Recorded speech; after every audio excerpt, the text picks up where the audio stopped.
I figured out the perfect name for Walter's finishing move. Go on. It's Nummer Eins. Nummer eins? Number one. Number one. Yes, powerbomb number one. Number one in German. At first, I Googled how to say number one in Austrian. Yeah. Turns out Austrian isn't a language. Those that live in Austria speak German. So I just assume different country, different language. Oh my god. Even if it is a Germanic language like Russian, English, German, whatever, but like similar to German but not the same. Kind of like Portuguese is similar to Spanish but not the same. Correct. I figured Austrian would be nope. Austria is a place. No, they speak German. When you say Austrian, you're referring to someone or something that is of Austria, but not a language. Correct. I'm 33 and I didn't know that Austria speaks. I was today old. Yeah.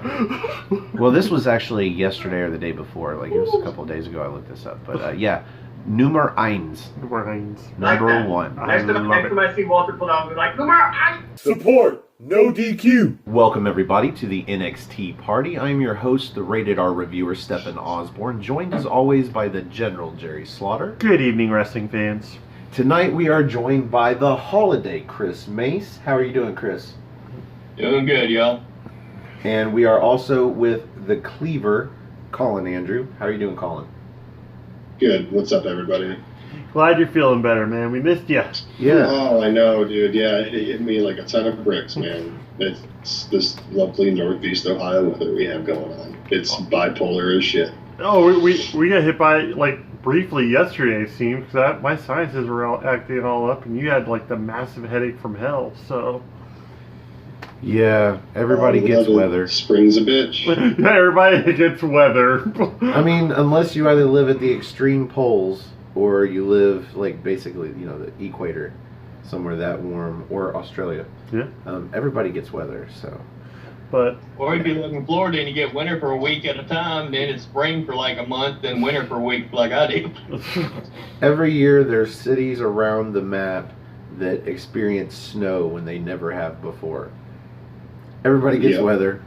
We understand, man, totally. Yep. And we're glad you're feeling better, and we're glad you're with us. And let's Thanks, get it out of the way appreciate now. If you'd like to join us for a spot of NXT and be up on the screen, we're looking for some new members to hashtag Team NXT. Yep. Or NXT, just hashtag NXT. Yeah. We're looking for new members. So find us on Twitter or on Facebook, and we will give you that information at the end of the show. Mm-hmm. But for now, on to NXT UK episode number 33. Where we return to England. Coventry. Finally. Thank God. Don't get me wrong, it was neat to have them in America, but A, it was in Phoenix, B, the crowd sucked, and C, The venue was shit. the venue was shit, yes. I was waiting for a Borg to show up or something. Yeah, it seems the UK was happy to see them back. This was a pretty good crowd, not the best, but really didn't matter because overall, this card was pretty nice. Yeah. It was a lot of mid-card talent, but at least they got used in proper ways this time around. And we got to see a lot of stuff on this show that, personally speaking, I have never seen before. And Yep. I hate to reiterate, but that's one of those things I love about NXT UK. But I feel like it's finally coming to the point to where, as I watch it, I don't feel like I'm watching a show to watch 4 or 5 or 3 matches. Yeah. I'm actually watching a show. I'm watching a wrestling program. Well, we have like well-established characters now, and a couple different feuds. Nothing like long simmering. Like you said, like that thought came into your head after watching Toni Storm talk about her fights. Well, that was right after we got the promo about Travis Banks and Jordan Devlin. Yeah. Which is a feud that's been going on for months. Mm-hmm. And it's so far, I think it's the longest running feud that we've had on a consistent basis. And I concur. We get, I guess, the culmination of that tonight. Because Mm-hmm. we actually start off the show with a video recap of the whole Devlin and Banks feud. Mm-hmm. And It's NXT. It was a good video package. Well, they always are. Like the Jordan Devlin on that desolate beach. Well, the saddest looking beach on the planet. Just looks so not welcoming. No. I've never seen a beach look non-welcoming, but that was definitely one. You haven't seen Lake Erie by my house, then. Is that really a beach, though? It's a beach at a lake. Is that really a beach? It's more like just sand adjoining a lake. I mean, but right when after you that, guys go to Toronto, you'll see because you'll cross over in Buffalo. So I know it's a really big lake, but it's fresh water, right? Like we're looking at salt water as a beach. I don't know. yeah, Anyway, it's fresh water. let's get the fuck away from beaches. we walk right into another feud that we've had for a couple weeks. Just a few weeks. Yeah. But it's not like Banks and Devlin. No, it isn't. So or Pete Dunne and Gallus. Oh, There's another one. Yep. But yeah, somewhere amongst all of this, I realized that this has become a show Yes. and not just a series of matches. And I really appreciate it. It only took 33 episodes. Hey, better now than that, you know. So we start off the show, Ligero versus Joseph Connors, and this is match number 2, and I think it's been going on for 3 or 4 weeks now, 3 or 4 episodes. So that's good. And good match. It actually was. We saw like a bunch of Ligero's flying maneuvers and a lot of Joseph Connors. There's some pretty innovative stuff in there, like he always does. So, and then they started talking about Cassius Ohno and drawing those comparisons there. So, Yeah, both breaking shiny new toys in different brands. yep.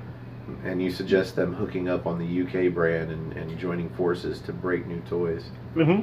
And I'm okay with that as long as it ends with them breaking up and trying to break each other. With Cassius Ohno saying it's like one shiny toy left and just throwing that roaring elbow. You could have Joseph Connors turn it on him, and technically Cassius Ohno would be a shiny new toy to NXT UK because he would be brand new, and Joseph Connors has been there basically since the beginning. All right, Chris, what'd you think of this match? I thought it was a pretty damn good match to open the show. I was kind of surprised that Ligero won the match. I was expecting, oh my God, I'm gonna go brain deaf now. I'm gonna have a brain fart. Joseph Connors. I wasn't expecting Ligero to win, but he actually won again. So I was kind of surprised. And I liked after the match where he went to shake his hand and everything. He just looked at it and just refused and walked out of the ring. Mm-hmm. He faked him. Mm-hmm. He went for it and psych, but not the cool way where you swipe your hair back. Just the. You consider that cool? And so, Colin, what did you think about this match? I thought it was a good match. I'm a huge Connors fan. I think the dude's badass. Ligero, I don't know. Something about his mask. Can't take him seriously. But I thought he looks like a pinata. He does have a good springboard stunner, though. I mean, that's always pretty good. I was surprised he got the 1-2-3 on this one as well. Like Chris said, I like the trash talking Connors was doing during the match, especially when he had the what's it called? When he's arms behind, he had a knee pretty much right in the middle of his shoulders down on the mat, just pretty much telling the referee to shut up too, and this, that, and the other. I don't know. Overall, that was a good match. I'm hoping to see number 3 just to finish out any questions asked here sometime soon. So Ligero's good way to got start the show. Ligero's got a 2-0 victory here. I don't think there needs to be a third match. If it was I don't know. Maybe they'll sure. do some stipulation or something. I don't know. We'll see. I think Ligero will end up going against Cassius Ohno.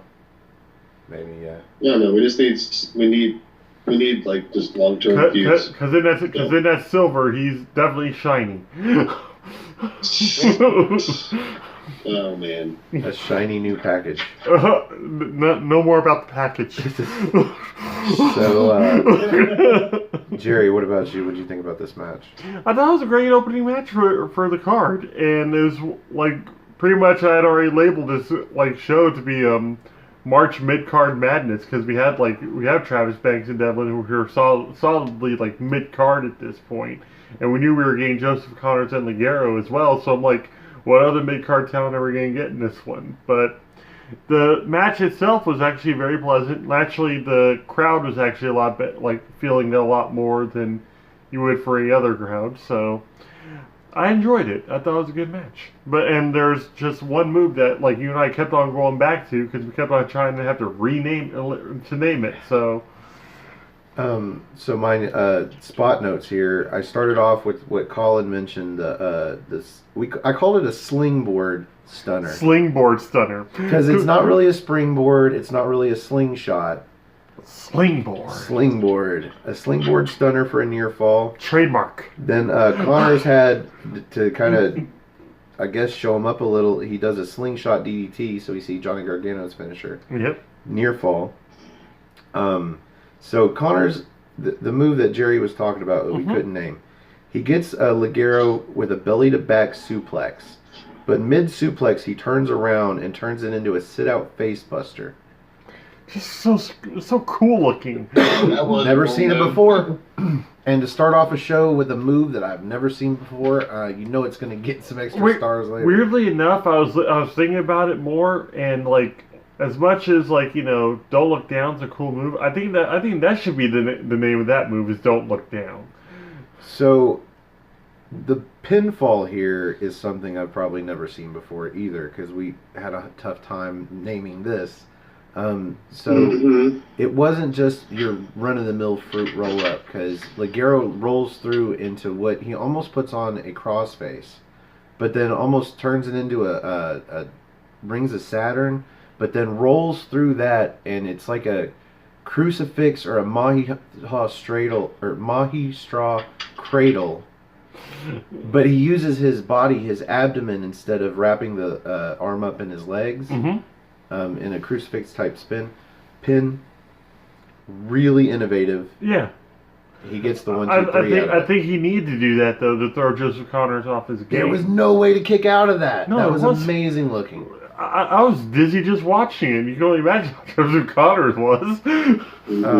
So I really enjoyed this match more than I thought I would. It being a second of 2, possibly second of 3. I don't think I'd mind a third match. I just don't see the point right now, because as was said before, as Chris said, at the end of the match, Ligero's like, "All right, I bested you twice, man. Show me some respect." You know, he goes for the handshake. And I'm sitting here, I dig Joseph Connors as a heel, but I'm sitting here, and he can attest. I'm telling the television, I'm like, shake his fucking hand, man. Yep. You know, that wasn't some off the wall or disrespectful win. Like, he rolls you up out of nowhere and just bests you. But he did it twice. You know, the first time with his finishing move. Crazy for Ligero. And Connors goes for the handshake, but then just doesn't and walks out. I'm like, okay, I can go with that. That's the next best thing to actually giving him the handshake, because you can remain a heel after a handshake. Yeah, it's just a show that you're going to move on to something else. I'm kind of hoping they do move on though. Okay, moving on. We get Tony Storm promo / interview somewhere backstage or outside. Like they're just getting home from Arizona. Yeah. So Tony Storm's out there talking about moving on from Rhea Ripley. Speaking of moving on. Yeah. And what's next for Tony Storm? What's next for Tony Storm, Colin? I mean, obviously, it's going to be Jenny. You know, I mean, Jenny's lurking in the background. She's gaining momentum.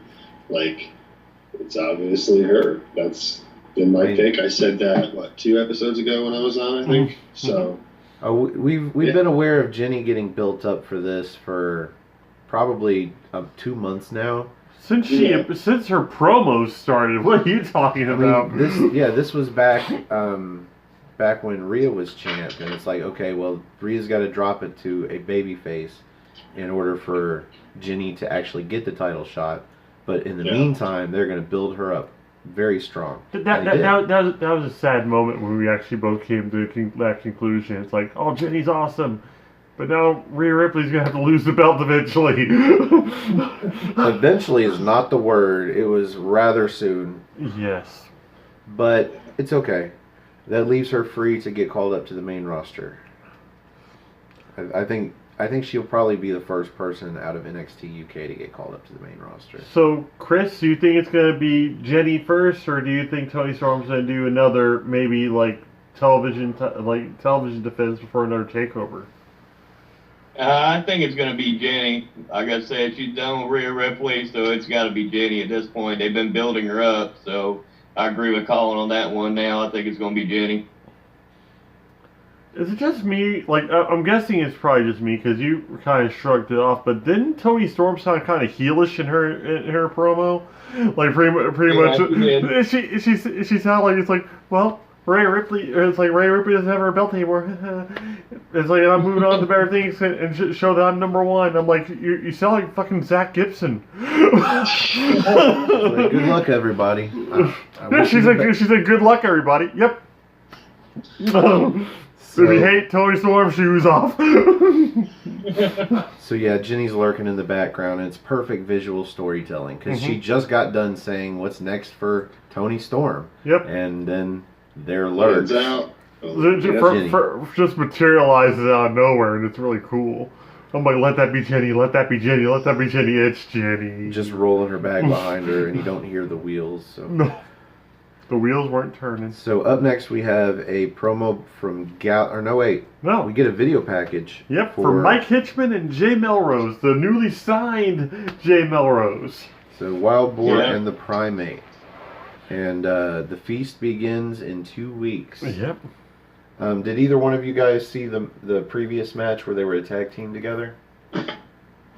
No, I did not. I didn't either. It was actually Jay Melrose's first match in the company was just that tag match of Mike Hitchman, and then he went against Dave Mastiff. Oh, Mastiff, yeah. He went against Mastiff a couple weeks ago. But yeah. Oh, wait a minute. Okay, yeah, I saw that. Yeah, I did see that. Mm-hmm. So this won't be the first time we see them together, but now that he's signed, I guess they are an official tag team. Yep, and they're going to push him. I wonder if they'll be called like the Menagerie or some shit.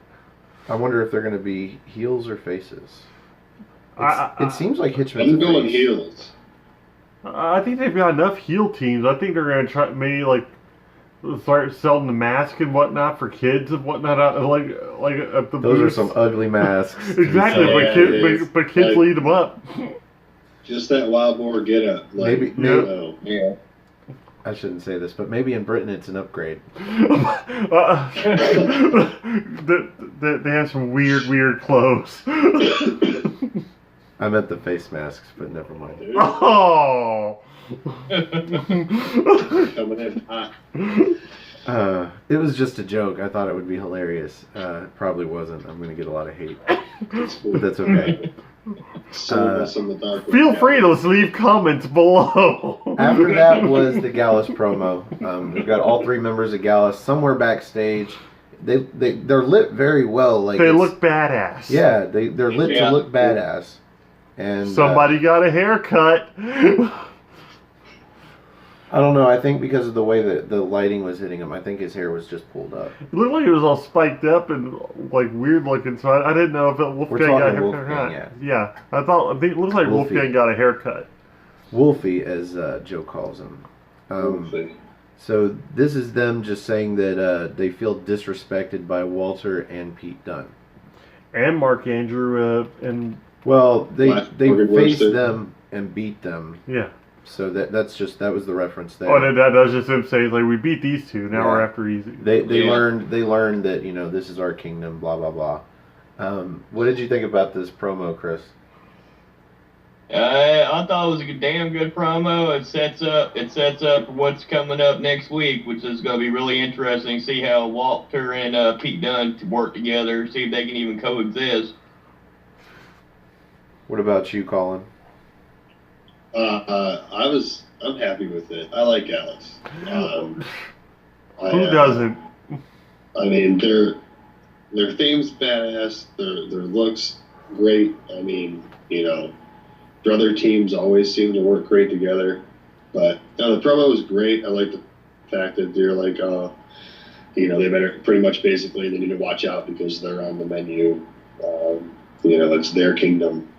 They need to respect it and learn it, basically. They're not going to tolerate being disrespected anymore. So, I don't know. It's a solid promo. What about you, Jerry?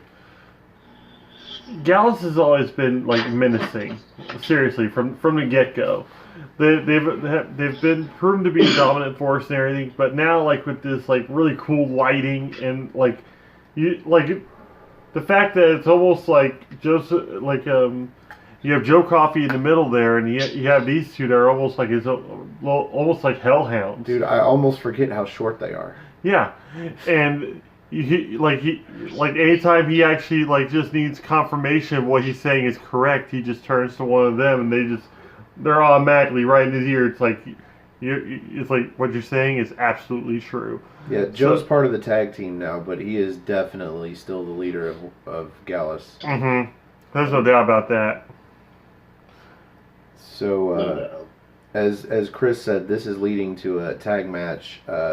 Is it in 2 weeks? 2 weeks? No, next week. Next week. Next week.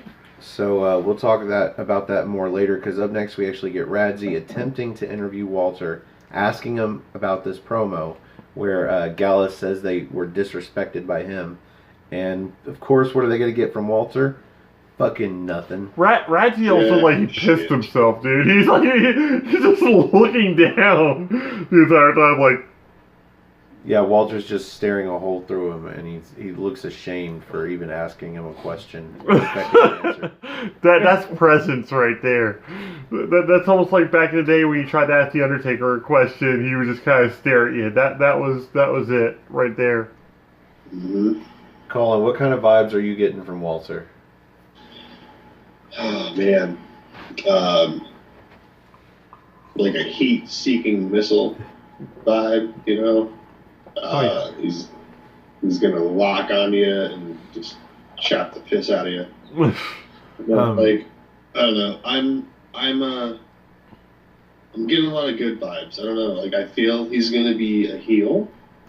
That's kind of what I'm thinking. Like, do you think that they're setting us up for an explosive heel turn? Yeah, I'm thinking something's gonna pop off, and he is just gonna go apeshit on everybody and everything, and take Pete Dunne's reign and end it and dominate UK for a while. Right on. So do you think he turns heel and then goes for the championship, or does he turn heel after he wins the or during the match? I think he during the match turns heel after a significant amount of time in that match. Turns heel, wins the title, and then he's Austrian, right? Yeah, Austrian. Yeah. And he speaks German, by the way. Yes. I found that out. I don't know, just tears everything down and just goes and goes and goes and goes until we find the next big thing in the UK to sign and stop them. Yeah, I think Pete Dunne needs to get called up. I think so too. The boy Dunne earned it. That's for sure. If they're not going to take my idea and let him win both the 205 Live Cruiserweight Championship and the NXT Championship, if they're not going to do that, then yeah, call him up and call him up to Raw. I'd say either that or at least just bring him back to America and like make him succeed Tommaso Ciampa as a champion in NXT. What about you, Chris? What do you think about all of that? I'm about to say, like I said, Walter, I think they're doing the best thing with him, keeping him silent, not saying shit, not knowing anything he's doing, what he's playing or anything.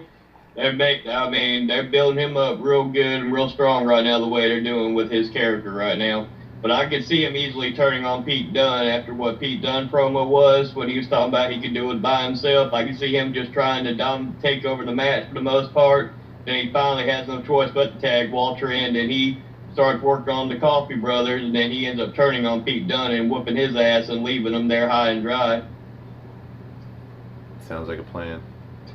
I think if there's going to be a heel turn, it'll be after the match is over. I think Walter is kind of like an assassin, almost like a professional killer. Like he knows that the win is important. He will get the win, and then from there he'll dispatch Pete Dunne, and that's going to lead into the match, and he will be a heel in it. I think he'll get the win because Fabian Eichner and Marcel Bartel come out and help him get the win. Oh, that would be so beautiful. And he'll fake for a little bit that he had nothing to do with it, but then there'll be a situation like it'll be a tag team match with him and Pete Dunne versus Bartel and Eichner. Yeah. And then he'll turn on Pete Dunne. I had that idea at one point. But either way. So I stole it from Jerry. Speaking of those two. Yeah, we get second match of the night. 4 matches on the card. Awesome. Mm-hmm. Sam Stoker and Lewis Howley versus Fabian Eichner and Marcel Bartel, the European Union. These two. I'm talking about Stoker and Howley first. They got a cool look to them. They got a cool gimmick. Seemingly, Nigel was really high on them. Yeah, he really enjoyed them. Yeah. The Pirates of the Caribbean. He just kept talking about how hot they were. Yep. All right, Nigel, go boy.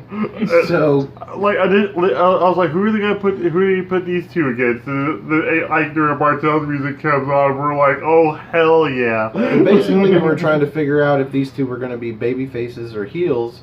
And it's like, well, I guess we'll figure it out for us. And I'm like, okay, so they're baby faces, but they kind of have a heel gimmick, I think. Mm-hmm.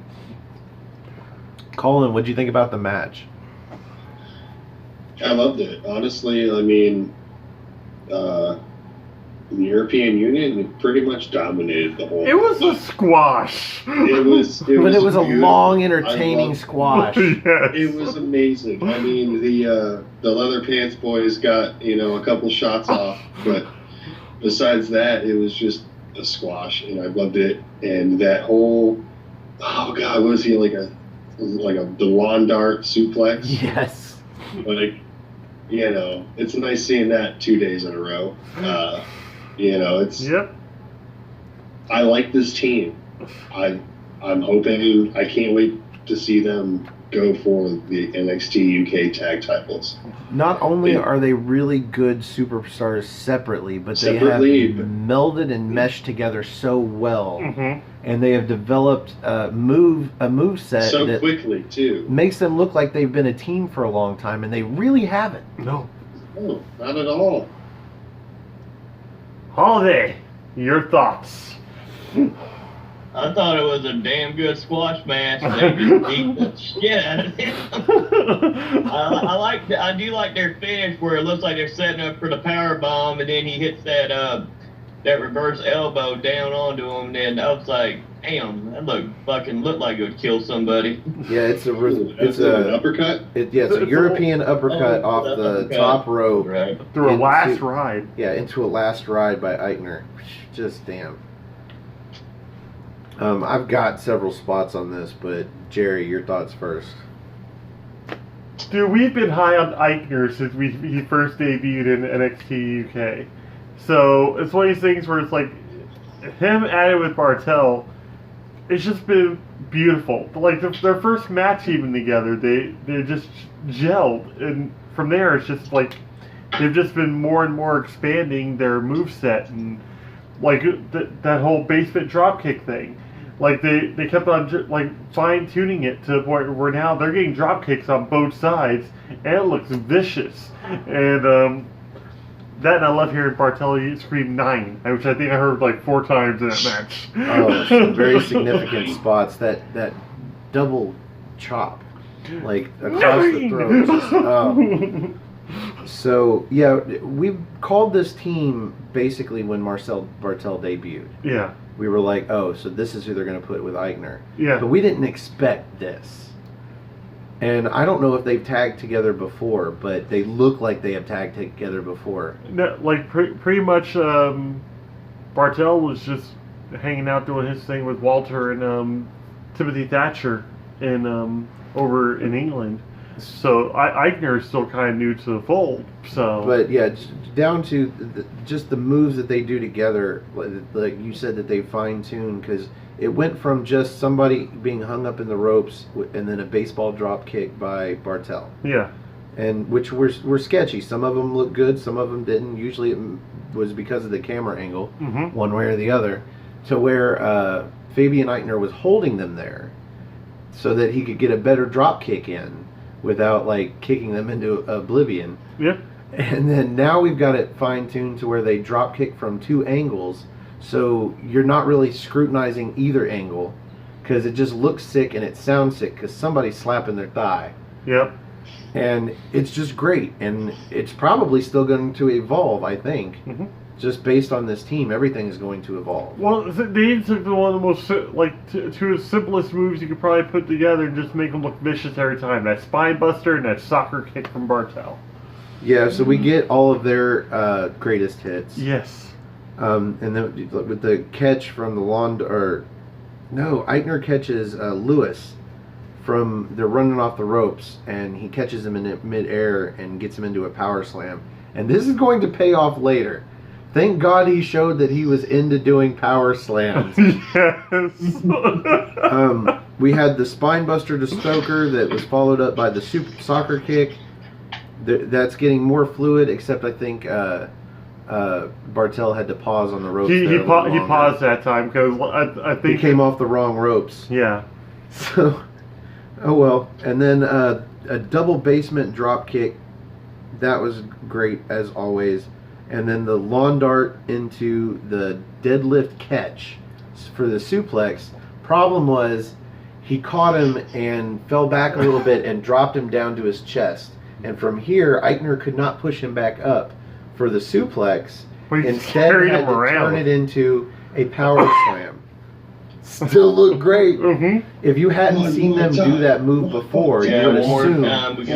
One more time. And it also Eichner was actually going to play to the crowd, and that's what kind of threw me. I'm like, did Eichner and Bartel just become the faces in this match? Are they about to do the lawn dart again? Are they going to redo the spot? Yeah, I was about to say, it's like, that doesn't sound like something they would do. No. And thankfully, they didn't. Instead, we get the finisher. We get the last ride with the European uppercut. 1, 2, 3. These two look great. And Walter looks great. Just saying. Ring comp! You put these Their three together. music's badass too, by the way. Yeah.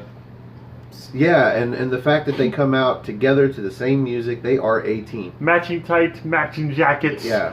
Which, credit to them, so did Stoker and Howley, but, you know, they're jobbers. They just debuted. This is where they lose. They like weighed one Eichner together. It's probably true.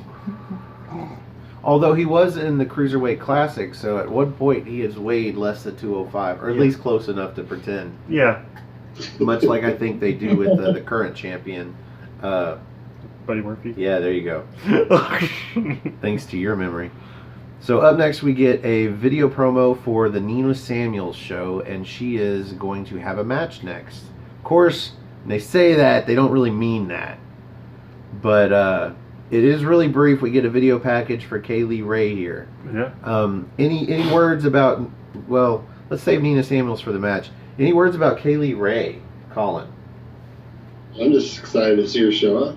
That's really about it. I mean, Would you put her with Gallus? I mean, makes sense. Yeah, why not? Make it a She'd be the female version. faction. She can be kind of, a ballet, but still compete at the same time. So let's do it. Stick with her people. You had the potential of getting all the gold that way. Yeah, that's true. Tag team Very true. championship Very and true. women's gold. Mm-hmm. What about you, Chris? I'm just ready for her to debut, but I like that point. She could go with Gallus. I actually like that idea that Colin brought up. So we get Charlie Morgan versus Nina Samuels. Who's gay?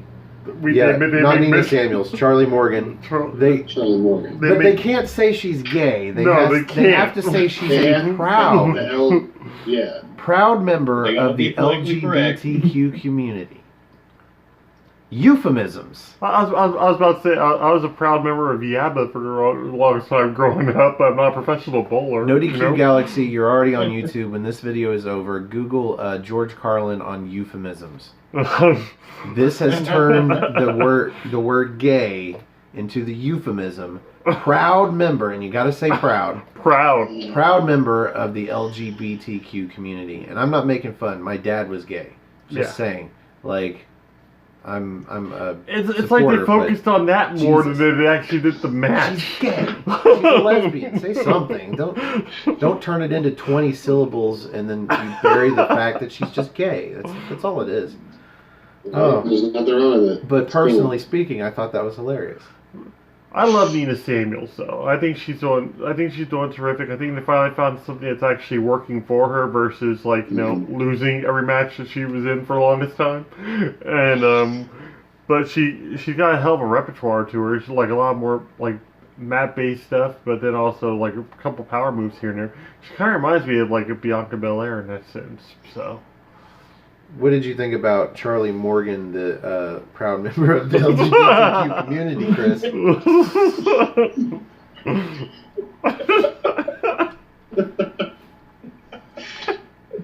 We're going to hell. At least it'll be warm. What did you think about the match, Chris? I'm about to say it was an okay match. It was just pretty much me. It was just filler waiting for the main event to come on. That was the match I was looking forward to. Just pretty much filler. Nina Samuels won. Like, okay, that's good. That's great. Let's get to the main event. Oh, one other quick note. Like, usually when they have something like that, like a quick glimpse of a wrestler before another wrestler's match, it usually means they're probably going to get put in a feud with them. Like, So Kaylee Ray versus... Kaylee Ray versus Nina Samuels will probably end up happening. I'm fine with that. I just was watching the match. Yeah. Like, I have no notes other than the ending because there had to be an ending. Samuels gets the win, and who didn't see Nina Samuels winning? She just had the promo package, and that Death Valley driver over her knee. Yeah. That's the finish. 1, 2, 3. I enjoyed watching it. I called it the showstopper. Sure. So it was an okay match. Like Phil, they can't all be great. No. So up next we get an interview with Pete Dunne about, of course, what Gallus had to say about him and his disrespect. Colin. Oh wait, you didn't get to talk about Charlie Morgan. I thought Nina Samuels was good too, but it's fine. We can. It's cute. I mean, you're the man with the notes. I mean, I thought I had notes. I mean, do you have any notes from this match other than the finish? I mean, not too much. I mean, it was, back and forth a little bit in the beginning. It kind of let Charlie Morgan, that was her name, right? Yeah. Yeah, Charlie Morgan. Like, it kind of let her, show a little bit, not too much. And then, of course, Samuels is going to win. She's had the vignettes for how many weeks now? But I liked the finish. As soon as I saw it, I just thought it's Ty Dillinger. But, R.I.P. big man. But, no, I mean, I thought it was a decent match. It wasn't anything to write home about, but it wasn't completely or write about in general. Yeah. We'll see what they keep doing with Samuels. You know what I mean? So, hopefully more to come in the next coming weeks. Well, Yeah.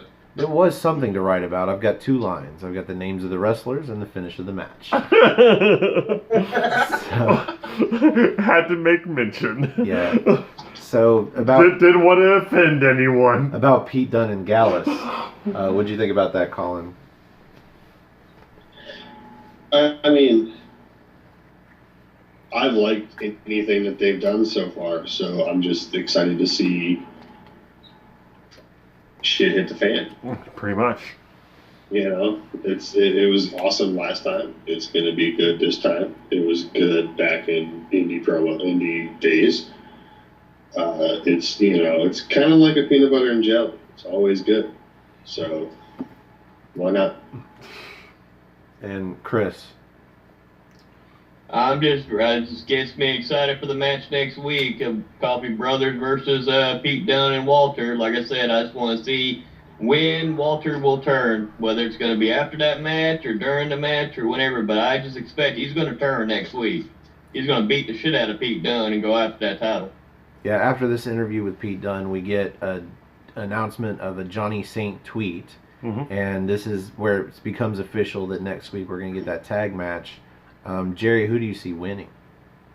Well, like I said, I see Pete Dunne and Walter winning, but at the same time I see Walter beating the shit out of Pete Dunne afterwards.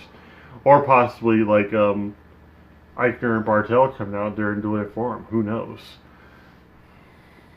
Like Pete Dunne will be walking back up the stage with Walter still in the ring or something. Then Eichner or Bartel attack Pete Dunne from behind, and Walter just looks kind of shocked, or not really even shocked, just like kind of like has his head tilted in the ring, as if he didn't know what was going on. But at the same time, you're thinking, well, maybe he did. What do I care?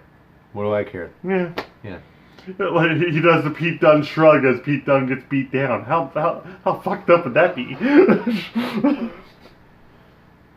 So, Chris, who do you think's going to win that match?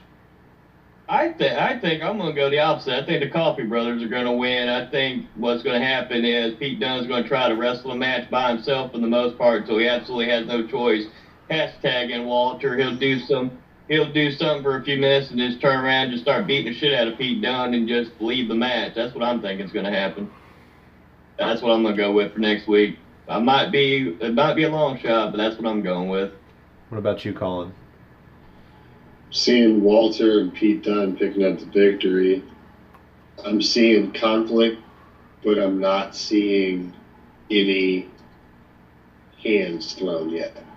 Nobody's gonna get those hands. I'm not seeing any punches, but I'm seeing conflict. Where's your crystal ball, man? You sound like a You should have a magic 8-ball or something sit in front of you. I'm seeing conflict, but not yet. Wild cherry drink. That's it. That's really about it.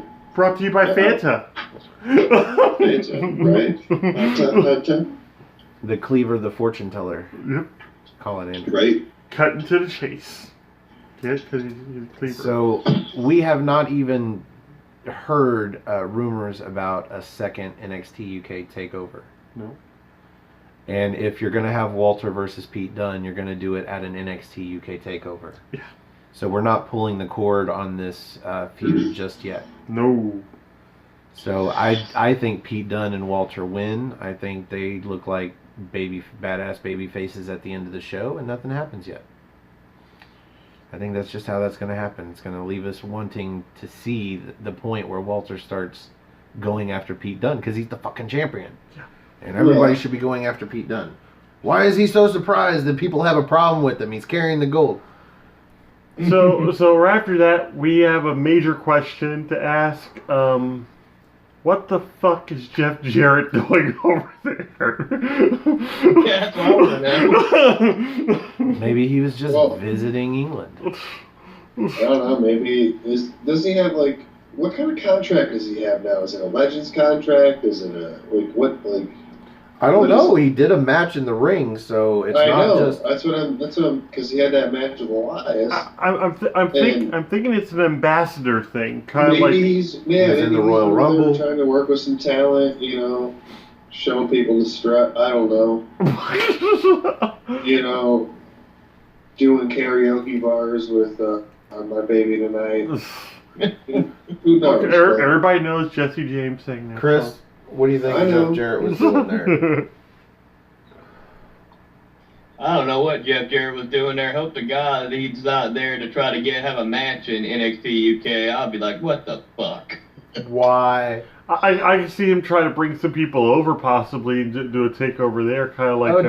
Do you think it's like NXT TakeOver, where when you see a star in the crowd, that means they're joining the brand? Oh, that's no. Hailing from Nashville, England. From Nashville, Liverpool. Nashville, Liverpool. Yeah, little Nashville and Liverpool. That's what he was. He's trying to relive the Beatles thing. So up next, we are on to the main event. And in this case, it is the aforementioned Travis Banks versus Jordan Devlin. Falls count anywhere. This gets the last 20 minutes of the program. Yeah, which is pretty long for a match, even by their standards. Usually we get about 15 minutes. And they still managed 3 matches in the span of that less than 40-minute block. So they did really well for this show. So far, so good. What did you think about the main event, Colin? I loved it. It was badass. I loved the Falls Count Anywhere stipulation. I loved how it started on the ramp and didn't even get into the ring before shit popped off. Right into the crowd. They went up that stairwell and over into the crowd, and Travis Banks and Jordan Devlin going at it, and Devlin gets over the side because he's hanging by his hands. Banks whaps his hands. He falls like a good 15 feet, maybe 10 feet, right to the floor. And Banks jumps off that onto him. They didn't catch the landing at all with the cameras. No, with the cameras at all. No, it was horrible. But I mean, you can just picture it. It's you have to use your imagination. I think they had to pay it away that way. It didn't show Devlin landed on his feet and then laying down afterwards all prone. Yeah. No, I thought it was awesome. The Spanish fly through the table at the end, awesome. Hadn't really seen that in a while, so I thought it was a great match overall. I mean, these two have had such a feud in NXT UK, and it needed to come to head at some point. And this was a good stipulation to do because honestly, you don't see too many Falls Count Anywhere matches anymore, which automatically rules in it's no disqualification. So you can do whatever the hell you want. I thought honestly it was a good way to end the show, and hopefully a good way to hopefully after this dispute's done. But sadly, both men had a hell of a match. So Devlin, I was happy with Devlin picking up the win. I mean, he's the heel, he's the Irish ace. He is the best mid-carder in that brand. So absolutely. Yeah, he is the European champion waiting to happen. In our hearts, he's the European champion. Yeah, he's our European. Bring it back. Come on, guys. Yeah. European mid-card title for that brand. Yeah. Chris, Triple H, if you're watching this, do it. If anybody that knows Triple H, Paul Levesque, that's his name. If you know that guy, you look should him tell up. him that we suggest. Anyway, or Chris, even Michael Hickenbottom, Yeah, that guy. Yeah, that guy. Mm-hmm. So, Chris, what do you think about the main event? Alright, first two things is, that's like I said, I've been pissed off ever since episode 27 when they had that bullshit finish. I was so fucking glad this match came to a damn finish. This match it was the perfect stipulation for this match. I thought for sure Banks was going to end up pulling it off. It surprised me. I liked how, like I said, Devlin should be the reason they have a mid-card title. That man is fucking the MVP of that damn show.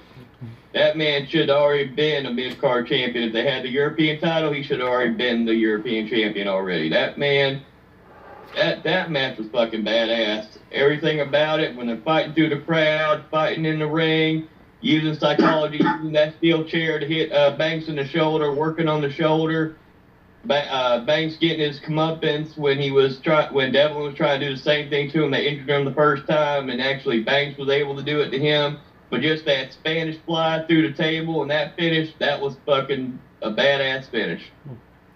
Now I've got a page of notes on spots on this match, but before I get to those, Jerry, it's pretty much what I thought it was going to be. Like, the action was all over the place.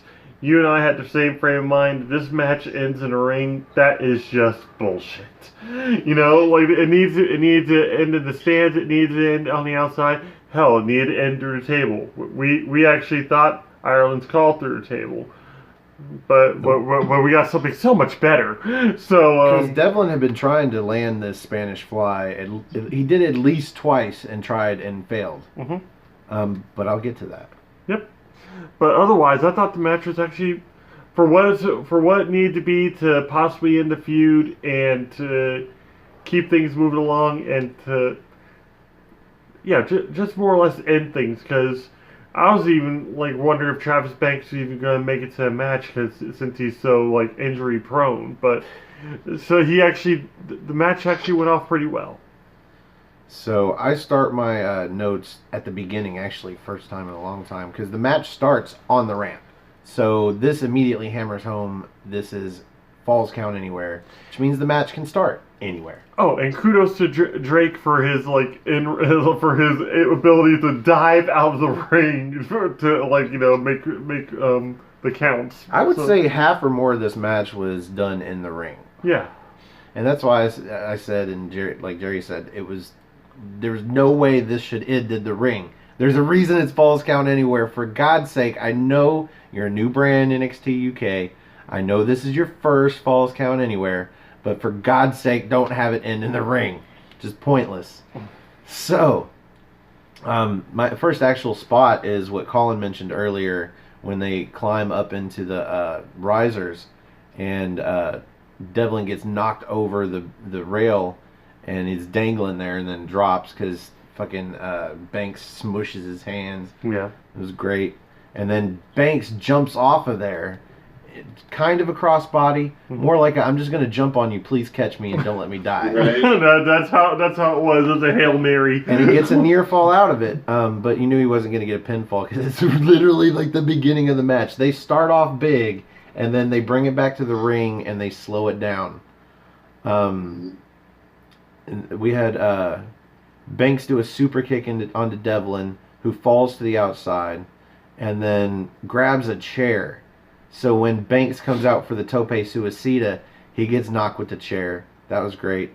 We saw part 1 of Devlin's greatest hits. That's the Uranagi into the standing moonsault. And then Devlin goes for the Spanish fly off the apron. But Banks holds on, and so when Devlin does the Spanish fly, he ends up landing on the chair on the outside. Yep. On his knees. And this is where they start talking about now he's got injured knees. Mm-hmm. The tables had turned. But then Banks comes off with a double stomp onto Devlin's back. I think they get back into the crowd calls for tables. So while Devlin's in the ring recuperating, Banks fucking pulls out a table and sets it up. So we know we're going to get a table spot, hopefully.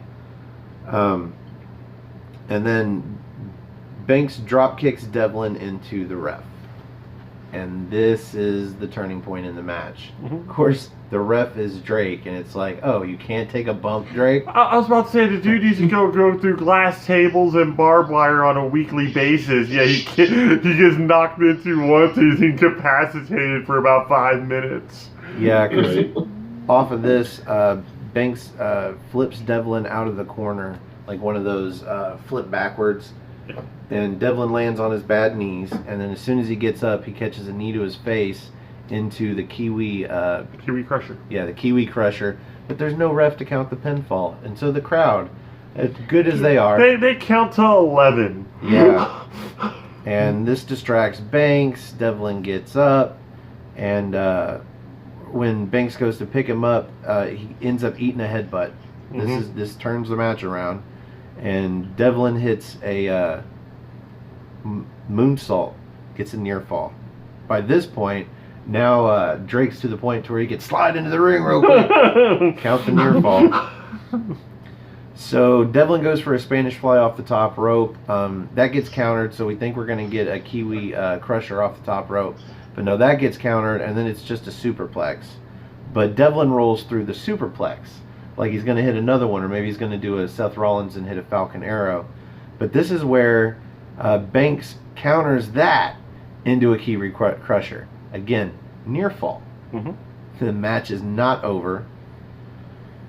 So now they're both down, and they start tearing off the tape off of their right wrists, and now it's time for the breakdown. Never gonna get it, never gonna get it, never gonna get it, never gonna get it.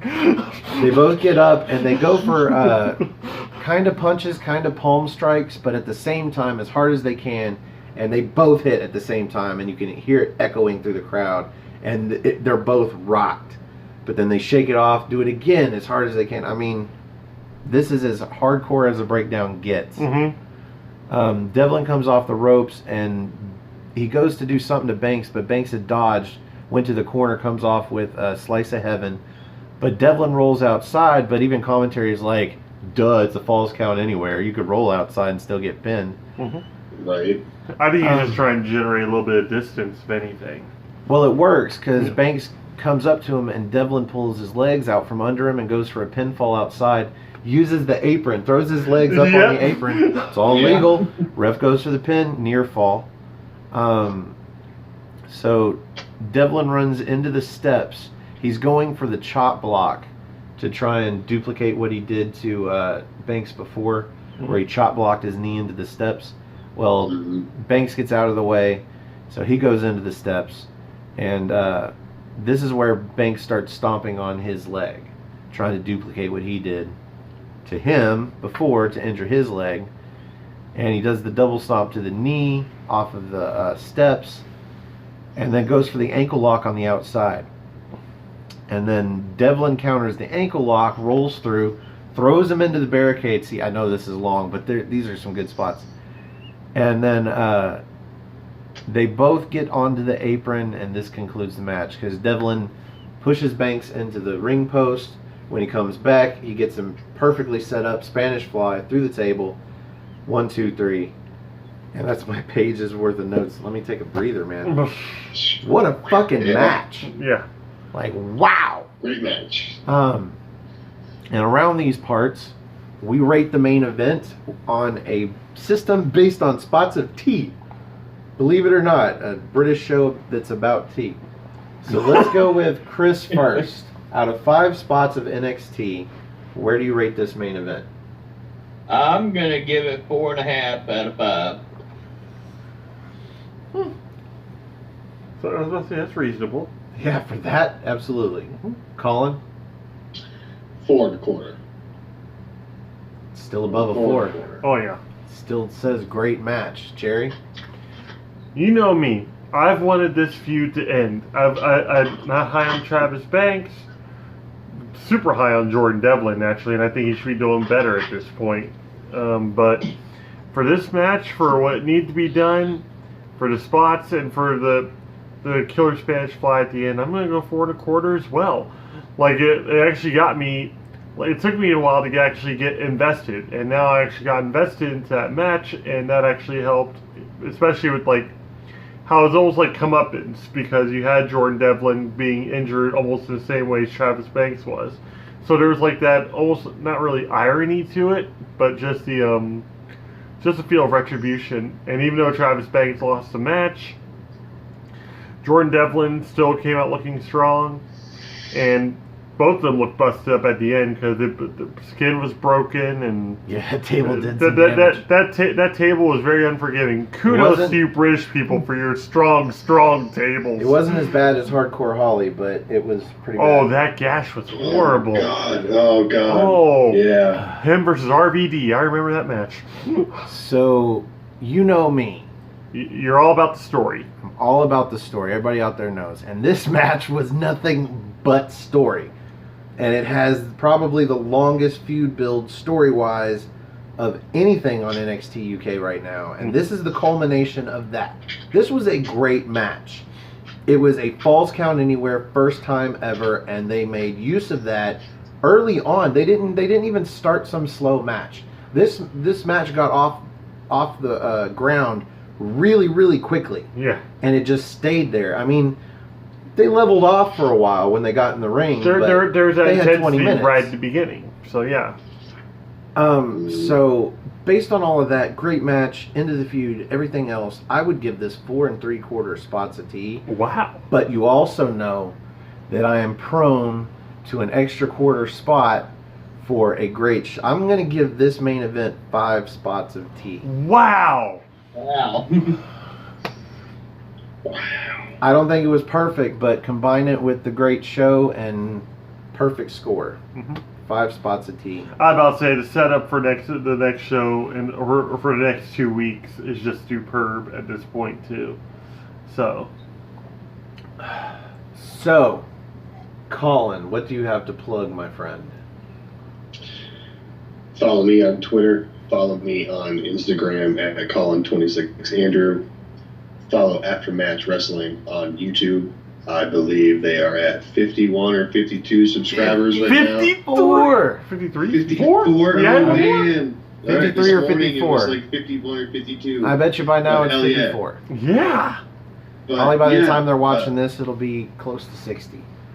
Right? Support I mean, this channel. it's been moving that Support fast, ODQ. honestly. It all kicks ass. Yeah. I'm going to plug Noah Foster real Yes. quick. 205 Live Matters. Simple Check man. his channel out. It's some good stuff over there. Keeping Simple it as that. simple, keeping it real. Thanks again, guys, for having me on. Always a wonderful time. Support wrestling big and small, and let's all help grow this wrestling community together. Simple as that. Simple as that. Chris, where can we find you? You can follow me on Facebook at Christopher Edward Mace. Like I said, it's Sport Aftermatch Wrestling. Like I said, we're trying to get to 100 subscribers so we can start doing these videos live.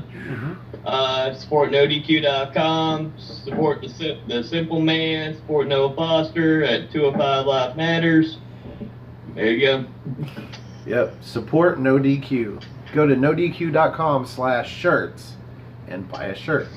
Actually, the easiest way to support is just word of mouth. Tell people about it. Tell people about No DQ. Tell people about Aftermatch Wrestling. If they like wrestling, they might like watching us. You never know. And it'll help us get subscribers. If you really like us, you can subscribe clicking below me. Yeah, if you like the video, click the like button. That's below me. And if you want to get these videos like a half a day early, you can follow Aftermatch Wrestling. That's all one word, AFTERMATCH Wrestling, on our goal to 100 subscribers where we start doing live shows.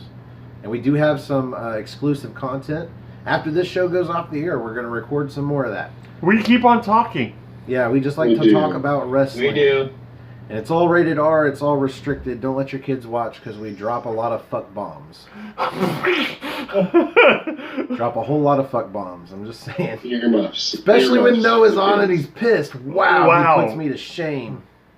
But speaking of Noah being on and these two gentlemen up here, as we mentioned earlier, we want some new guests. So if you'd like to join us on an episode of the NXT party and have a spot of NXT with us and help us review an episode of NXT UK, you can find me on Twitter. Just go to nodq.com/Stefan. That's STEFAN. Or if you just want to look me up on Twitter, it's at Stefan R. Osborne, OSBORNE. As always, the R stands for restricted. You can also find this gentleman on Twitter at NoDQ General, and also my Facebook group Armbar, all capital ARMBAR, exclamation point. Nice. I love it. Love it. Brilliant. Just join up. We always have different memes, different discussions, all sorts of different stuff going on, all sorts of different content every day. You'll find a whole bunch of No DQ Galaxy folk on there, and these fellows as well, because they're part of No DQ NXT. Yep. And yeah, that's us.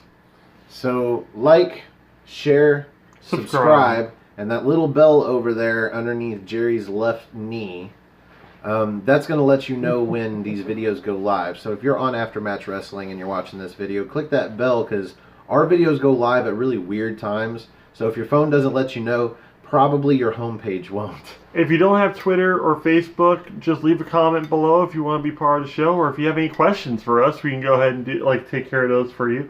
And also, if you want to be on the show, be sure to have Skype.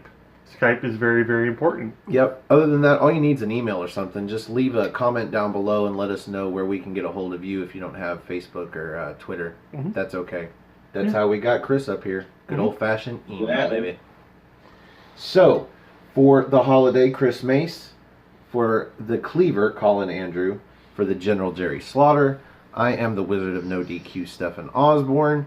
Thanks for having a spot of NXT with us, and we will see you NXT time. All right, have a good night, y'all. Later.